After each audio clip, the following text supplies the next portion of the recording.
Guys, today my mom is going to show you how to make these delicious treats.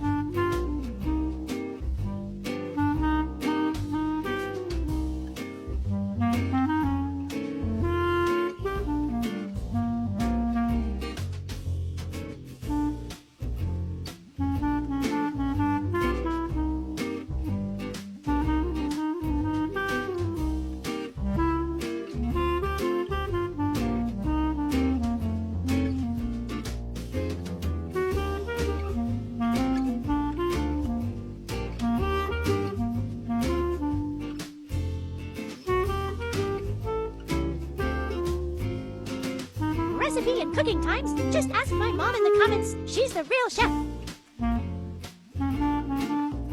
Holy paws, are they scrumptious. So I'm basically a circus performer now, all for a few extra treats. Really?